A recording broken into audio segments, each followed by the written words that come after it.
வேற லெவல்ல பரபரப்பான எபிசோடு வந்திருக்குன்னே சொல்லலாம். மிஸ் பண்ணாம ஃபுல்லோடையும் கேளுங்க. இந்த வீடியோ பிடிச்சிருந்துச்சுன்னா லைக் பண்ணிட்டு நம்ம சேனல் கண்டினியூவா ஆதரவு வந்து தாங்க. பாட்டி கிட்ட வந்து பேசிட்டு இருக்காங்க நம்ம இந்துமதி.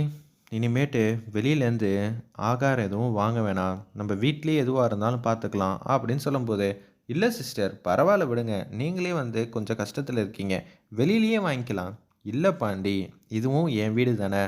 எங்களுக்கு இந்த இடத்துல எல்லா உரிமையும் இல்லையா என்ன? உரிமை இல்லன்னா சொல்லுப்பா நான் எதுவும் செய்யல. சிஸ்டர் என்ன சிஸ்டர் இப்படியெல்லாம் சொல்றீங்க? உங்களுக்கு அண்ணன் போல. அப்படி இருக்கிற சூழ்நிலையில, நான் நீங்க நல்லா இருக்கணும்னு நெனச்சேன். அண்ணன் வீட்ல சமைக்கிறதுக்கெல்லாம் கேள்வி கேட்கணுமா என்ன? பரவால்ல சிஸ்டர். எனக்கு ரொம்பவே பெருமிதமா இருக்கு. நீங்க எதுவா இருந்தாலும் பண்ணுங்க. எனக்கு சந்தோஷமா இருக்கு அப்படின்னு சொன்னோனே, ஜாமான் மட்டும் வாங்கிட்டு வந்து குடுத்துருப்பா.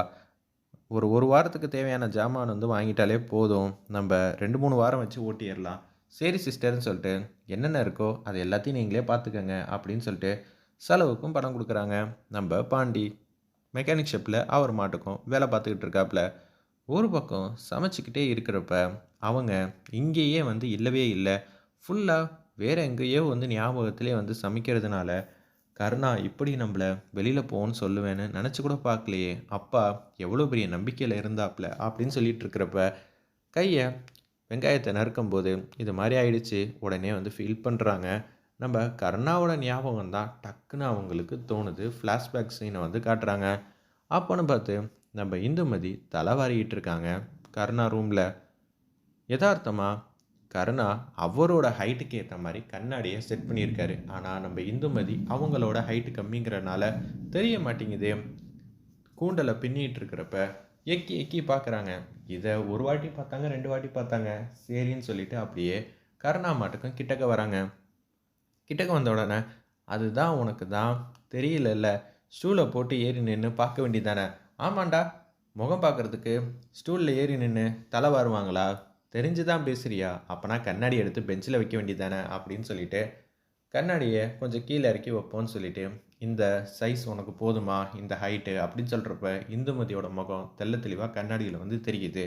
அப்பன்னு பார்த்து எதார்த்தமா, "மார்க் பண்ணு." அப்படின்னு சொல்லி கேட்குறாங்க. நான் கண்ணாடிய பிடிச்சிருக்கேன்ல. "ஏய்! இது ஒரு சாதாரண வேல. இதுக்கு 10 பேர் உனக்கு உதவிக்கு வேணுமா?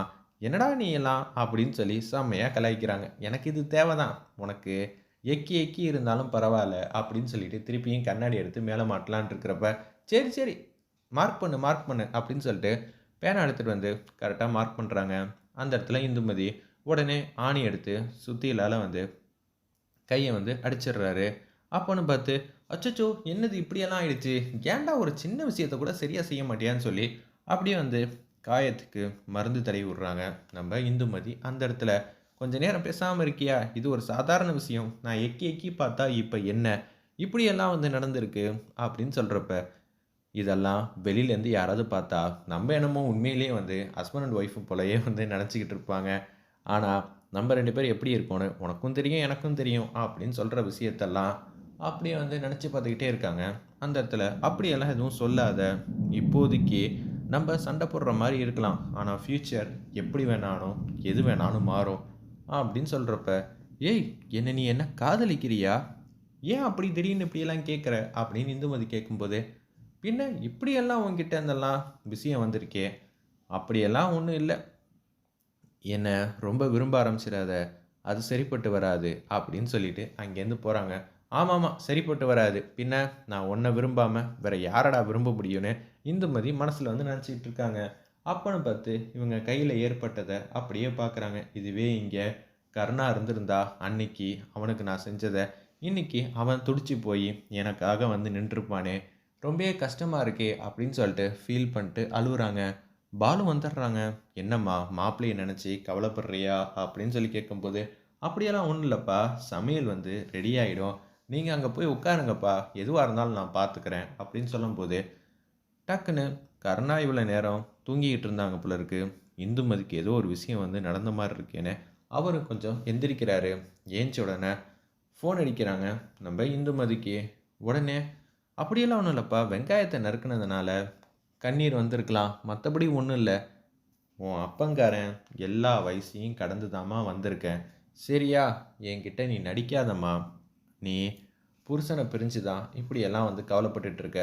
உன்னை விட்டுட்டாரோன்னு நெனச்சு நீ வேதனையில் இருக்குமா, அதுதான் யதார்த்தமான உண்மை அப்படின்னு சொல்லிட்டு அவங்க மட்டும் போகிறப்ப மாப்பிள்ளை கிட்டேருந்து ஃபோன் வருது. இந்துமதி மாப்பிள்ளை தாம்மா ஃபோன் பண்ணுறாங்க அப்படின்னு சொன்னோன்னே துள்ளி குதிச்சுக்கிட்டு ஃபோனை வந்து எடுக்கிறாங்க. பார்த்து கொஞ்சம் சமையல் பண்ணுமா, கையில் வேற இப்படி நடந்திருக்கே அப்படின்னு சொல்கிறப்ப நம்ம இந்துமதி மாட்டுக்கும் ஃபோனை வந்து அட்டன் பண்ணோன்னே அப்படியே வந்து பேசுகிறாங்க. ஸ்பீக்கரில் போடுமா, நானும் வந்து ஃபோன் பேசுகிறத கேட்கணும் அப்படின்னு சொன்னோன்னே இந்துமதி நீ நல்லா தானே இருக்க, உனக்கு ஏதோ சின்னதாக ஒரு நடக்கிற மாதிரி தோணுது, முக்கியமாக வந்து சமைக்கிறப்ப காய்கறி நறுக்கிறப்பெல்லாம் கொஞ்சம் கவனமாக இரு சரியா அப்படின்னு சொல்லும்போது சரி சரி நான் பார்த்துக்கிறேன் அப்படின்னு சொல்கிறாங்க. அக்கறையெல்லாம் ஃபோன்லேயும் தனியாக இருக்கும்போது மட்டும்தானா, இதுவே எல்லாரும் இருக்கிறப்ப அப்படின்னு சொன்னோன்னே நான் எதுவும் பேசலை, கொஞ்சம் கவனமாக இரு, எல்லாமே மாறும் அப்படின்னு சொல்லிட்டு ஃபோனை வச்சிடுறாங்க. அந்த இடத்துல இதெல்லாம் வந்து பார்க்குறாங்க நம்ம பாலு. நான் கூட என்னமோ ஏதோ நினச்சேம்மா, அவர் தனிப்பட்ட முறையில் முடிவெடுக்கணுன்னா நல்லா எடுத்துருவார், அவங்க கூட இருக்கிற ஆளுங்க தான் சரியில்லைங்கிற மாதிரி சொல்லிட்டு அப்படியே சந்தோஷமாக வந்து போகிறாங்க. அப்பன்னு பார்த்து பாலு வந்து பாண்டி வேலை பார்க்குற இடத்துக்கு போகிறாப்புல.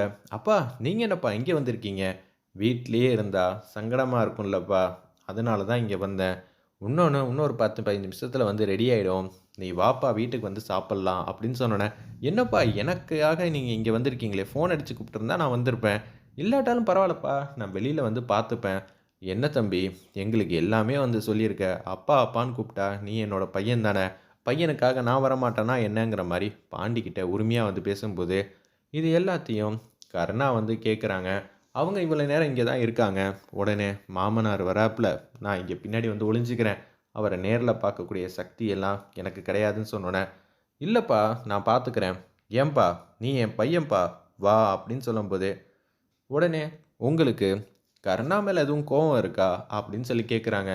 கோவம் இருக்காவா, அவர் வெள்ளேந்தியான மனுஷன், யார் பக்கம் நிற்கிறதுன்னு தெரியாமல் தடுமாற்றத்தில் இருக்காருப்பா அப்படின்னு சொல்லும்போது இன்னும் ஒரு படி மேலே போயிட்டாப்புல நம்ம கருணா.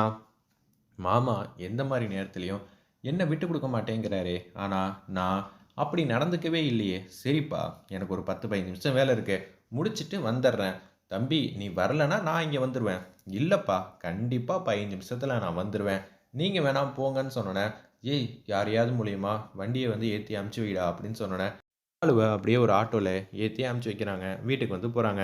என்னப்பா கூப்பிட்டீங்களா, பாண்டி வந்து இன்னொரு 15 நிமிஷத்தில் வந்துடுவாராம் அப்படின்னு சொல்கிறப்ப கருணா கிட்ட வந்து கேட்குறாங்க. பாத்தியாடா உன்னோட மாமனார் எந்த அளவுக்கு என் மேலேயே பாசம் வச்சுருக்காருன்னா, உன் மேலே என்ன சாதாரணமாக விட்டு கொடுத்துருவாரா என்ன, நீ கொடுத்து வச்சவன்டா, ஆனால் என்ன உண்மை எது பொய் எதுன்னு உனக்கு தெரியல அப்படின்னு பேசுகிறாங்க.